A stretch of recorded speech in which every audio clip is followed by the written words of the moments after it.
할렐루야. 9월 15일 화요일입니다. 오늘은 예레미야 32장이네요. 1절부터 15절까지 말씀을 먼저 보겠습니다. 유다의 시드기야 왕 열째 해, 곧 느부갓네살 18째 해에 여호와의 말씀이 예레미야에게 임하니라.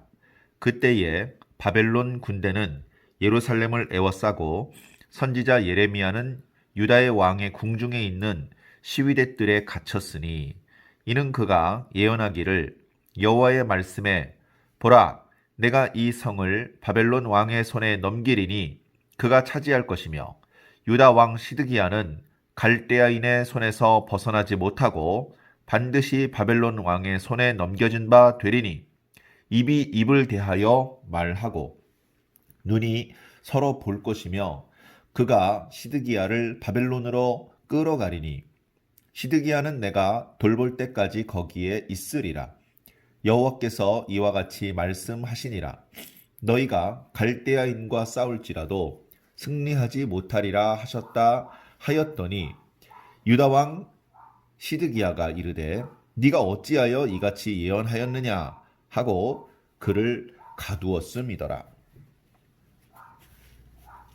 예레미야가 이르되 여호와의 말씀이 내게 임하였느니라 이르시기를 보라 네 숙부 살룸의 아들 하나멜이 네게 와서 말하기를 너는 아나돗에 있는 내 밭을 사라 이 기업을 물을 권리가 네게 있느니라 하리라 하시더니 여호와의 말씀과 같이 나의 숙부의 아들 하나멜이 시위대 뜰 안 나에게 와서 이르되 청하노니 너는 베냐민 땅 아나돗에 있는 나의 밭을 사라.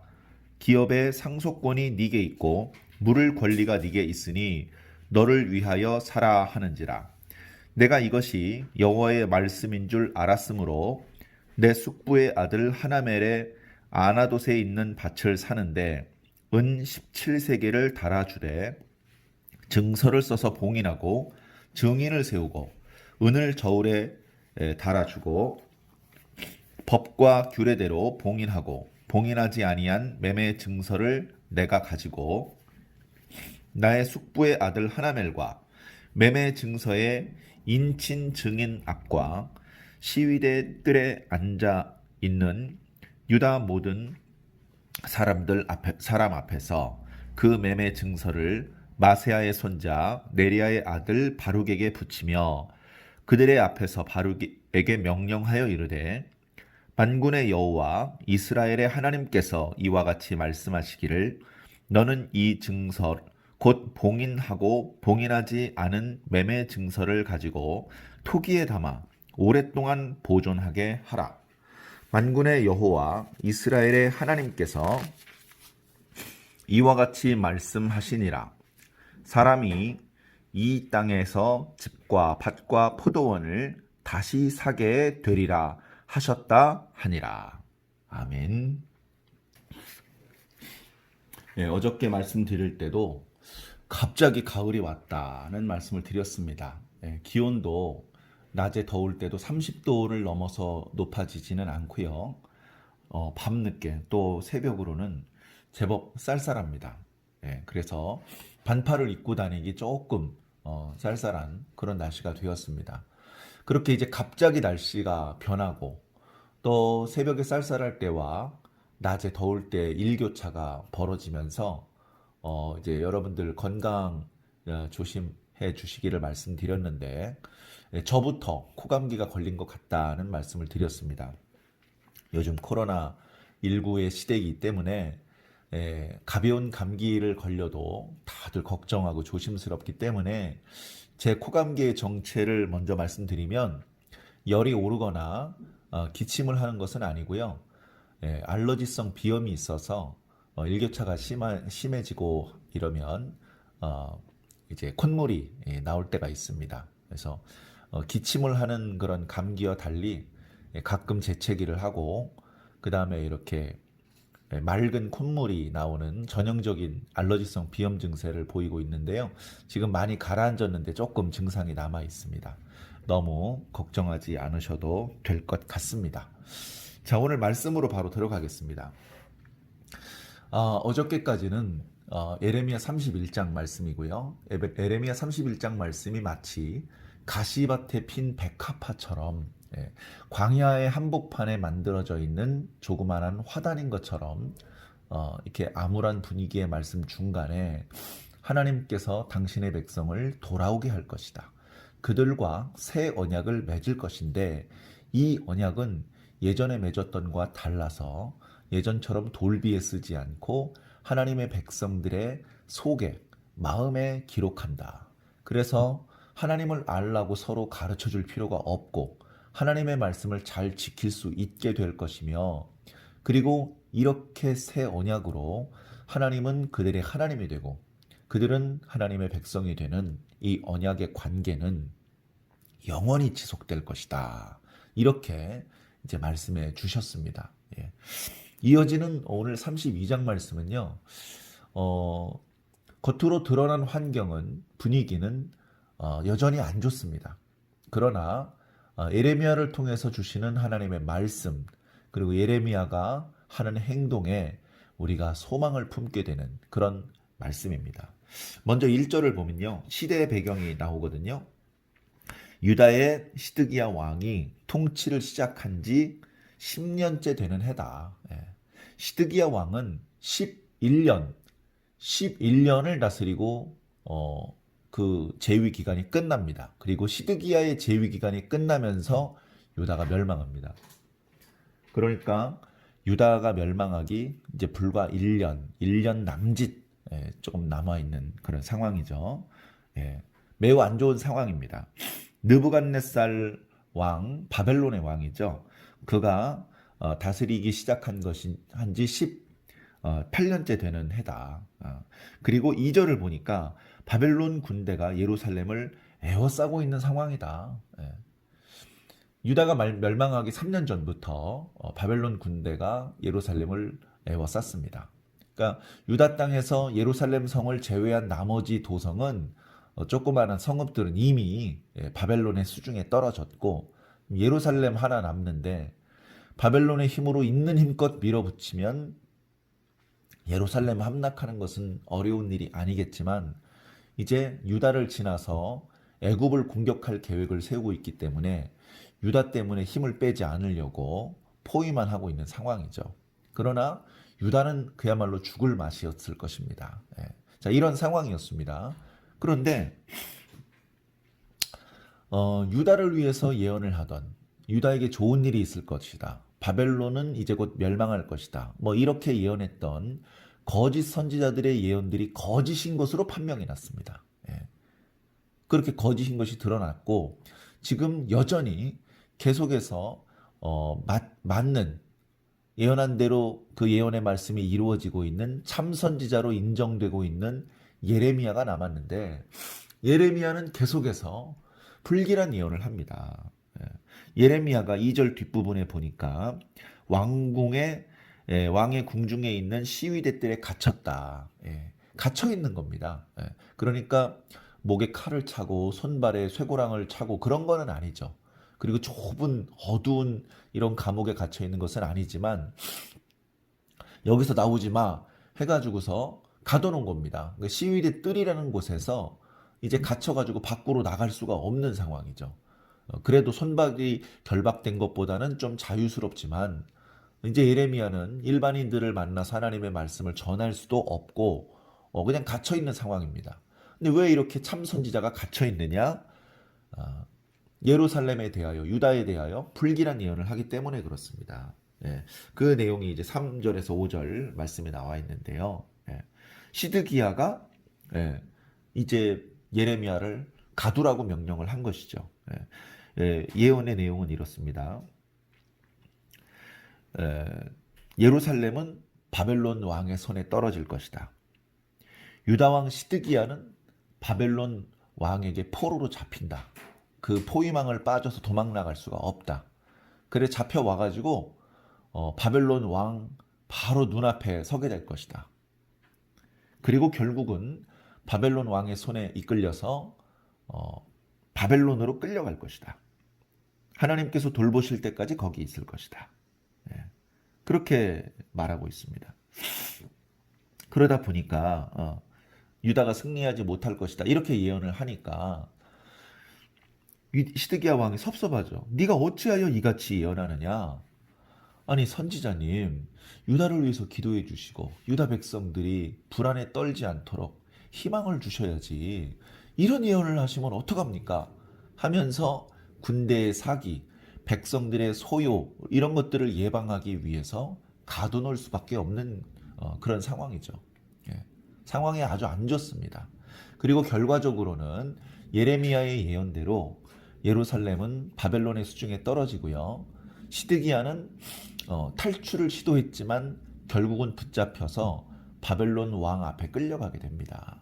그리고 이제 바벨론으로 끌려가야 되는데 그가 무리하게 이렇게 거칠 그런 어떤 모습을 보이면서 눈이 뽑히고 결국은 바벨론으로 가는 과정에 죽음을 맞이하게 됩니다. 그리고 유다는 바벨론과 싸워서 이길 수가 없죠. 그런 슬픈 최후를 맞이하게 됩니다.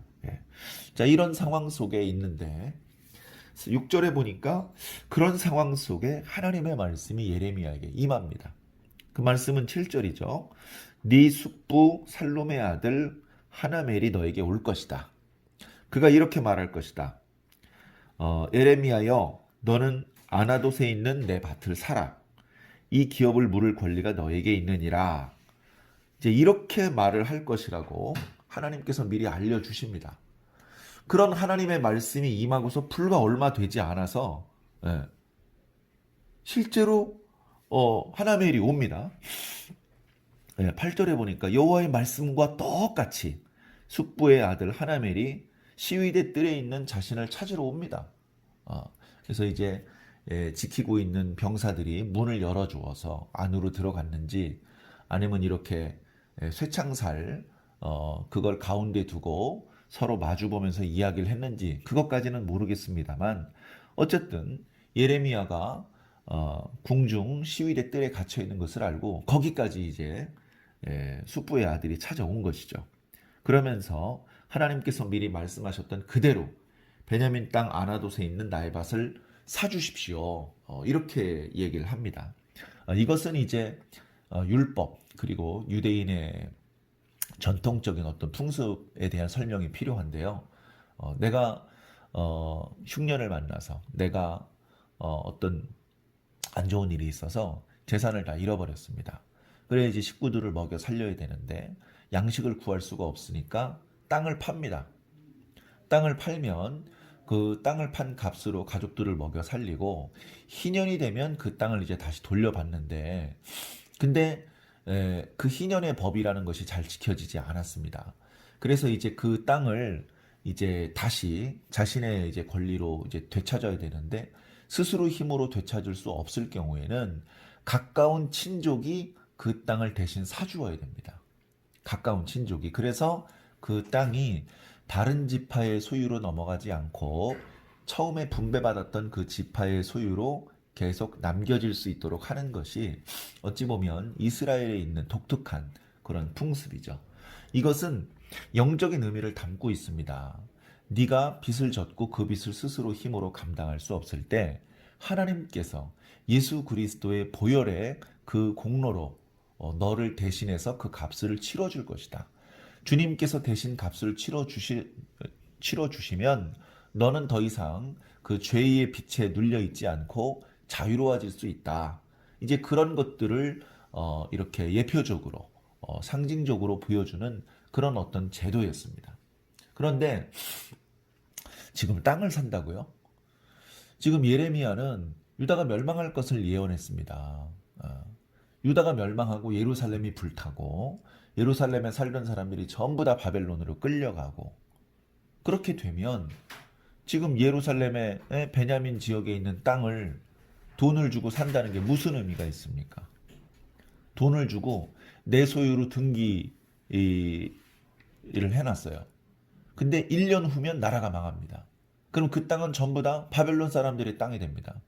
그러면 1년 그 땅을 소유하려고 땅값을 지불한 그 땅값은 아무 쓸모가 없는 휴지 조각이 돼버리는 것이죠. 아무 가치가 없게 되는 것이죠. 이런 시국에 땅을 산다는 것은 바보짓입니다. 바보짓. 땅 사봤자 그 땅에 집 짓고 농사 짓고 예레미야가 그렇게 할 수가 없습니다. 예레미야가 누구보다도 그걸 잘 알고 있습니다. 예, 예레미야가. 그런데 그 땅을 사라고 하신 하나님의 말씀대로, 야 임마 지금 시국이 어딘데 나한테 땅을 팔아먹으려 그래? 이렇게 찾아온 그 조카를 채근하지 않고 그 땅을 삽니다. 그 땅에 대하여 은 17세계를 달아주었다.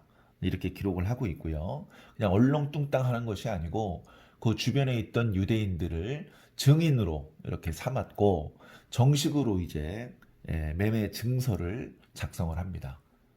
매매 증서 두 부를 작성을 하는데요. 하나는 봉인을 합니다. 그리고 하나는 봉인을 하지 않은 채 증서를 두 개를 이제 준비를 하고요.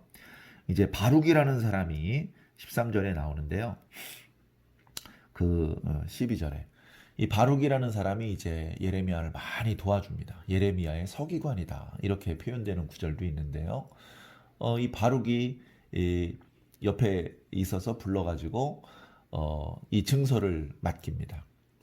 이 하나는 봉인되어 있고 하나는 봉인이 안 되어 있는데 이 증서를 토기에 담아서 오랫동안 보관해라.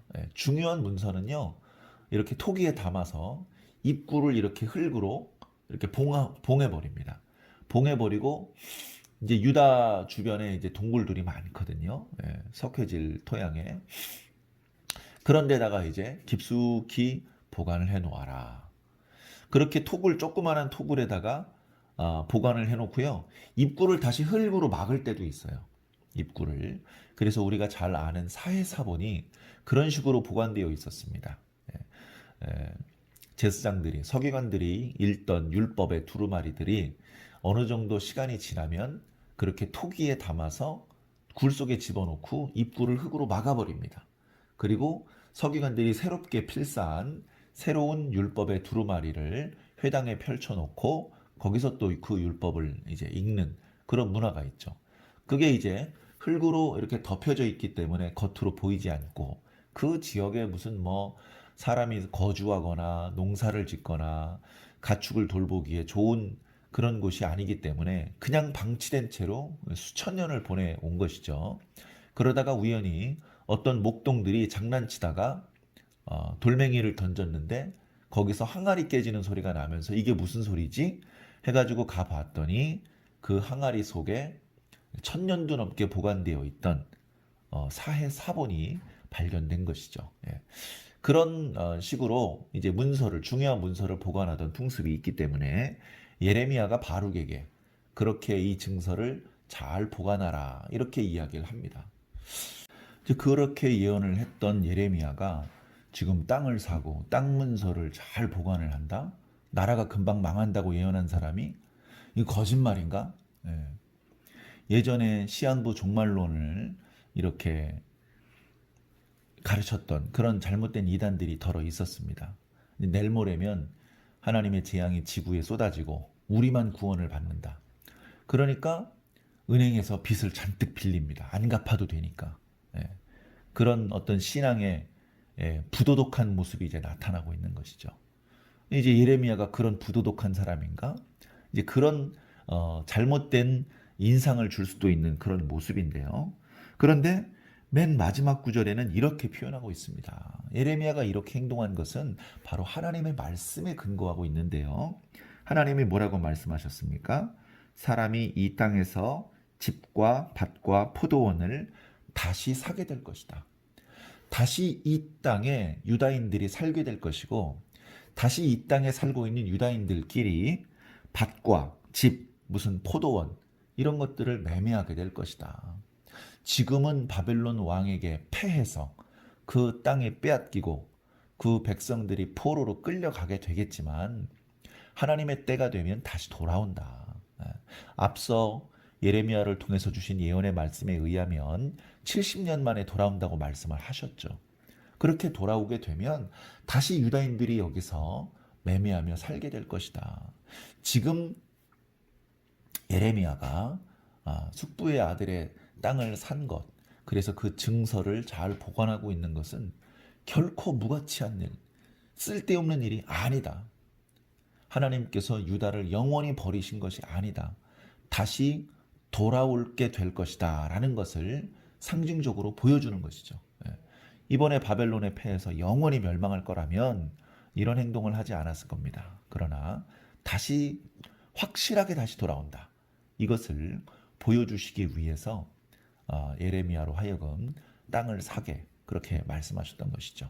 그렇게 해서 새 언약을 맺는 그 방향으로 하나님의 구원의 프로젝트가 중단 없이 성공적으로 진행될 것을 이렇게 또한 보여주고 계신 것입니다. 우리는 성경을 읽으면서 하나님의 구원의 프로젝트가 중단 없이 진행되고 있구나. 처음에 인간이 범죄할 때부터 오늘 지금 우리가 신앙하는 이 시대에 이르기까지 하나님의 그 섭리, 하나님의 계획은 실패가 없으시구나.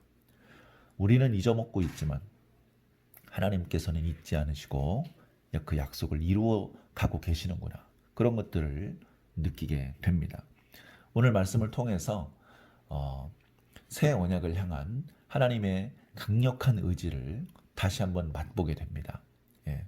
그리고 이 새 언약 속에 담겨져 있는 영적인 의미, 오늘날 예수 그리스도를 믿는 많은 나라의 많은 성도들이 받게 될 하나님의 구원, 그 모든 성도들이 하나님과 맺게 될 그 새 언약 속에 담겨져 있는 놀라운 구원과 은혜와 축복이 바로 오늘날 주님을 믿는 많은 성도들에게 계속해서 이어진다고 하는 놀라운 하나님의 은혜에 대해서 분명한 믿음의 확신을 가지시고 오늘 하루하루를 알차고 의미 있고 보람 있게 사람이 인정하는 방법이 아니라 하나님께서 인정하시는 그런 모습으로 열심히 살아주시기를 주님 이름으로 간절히 부탁을 드립니다. 기도하겠습니다. 사랑의 하나님 감사합니다. 오늘 말씀에 보니까 유다가 멸망되기 직전이었는데도 불구하고 하나님께서는 예레미야를 통해서 베냐민 지역의 땅을 사게 하셨습니다. 나라가 곧 망할 것이기 때문에 돈을 주고 산다는 것은 어리석은 행동같이 보이지만 이렇게 나라가 망하고 유다 백성들이 포로로 끌려가는 것이 영원히 그렇게 되는 것이 아니라 하나님의 때가 되면 다시 돌아올 것이기 때문에 땅을 사는 것이 전혀 헛된 일이 아니라는 것을 하나님의 백성들이 반드시 다시 돌아올 것이라는 것을 하나님께서 보여주기 위해서 오늘 이렇게 예레미야로 땅을 구매하게 하셨던 것을 우리가 오늘 묵상을 했습니다. 고마우신 아버지 하나님, 이 하나님의 구원 프로젝트가 지금도 중단 없이 펼쳐지고 있음을 믿습니다. 그리고 그 구원 프로젝트가 가동되는 과정 가운데 저와 오늘 이 방송의 말씀을 함께 듣고 있는 많은 성도들을 하나님께서 불러주셨습니다. 과거 유다인들이 소망했던 그리고 예레미야가 그 말씀을 들으면서 간절히 사모했던 그 새 언약의 축복이 오늘 예수 그리스도를 구주로 영접한 성도들에게 이어지도록 주님 인도해 주시니 감사합니다. 저희들이 부족한 것이 많지만 하나님의 말씀을 믿음으로 붙잡고 소망 가운데 현실 속에 부딪혀오는 고난을 인내하며 많은 유혹들을 이겨내며 끝까지 주의 참된 백성으로 살게 하여 주시고 주의 모든 언약이 성취될 때에 기쁨으로 주의 영광에 참여할 수 있도록 주님 끝까지 인도하여 주시옵소서. 감사하며 예수 그리스도 이름으로 믿고 기도하옵나이다. 아멘.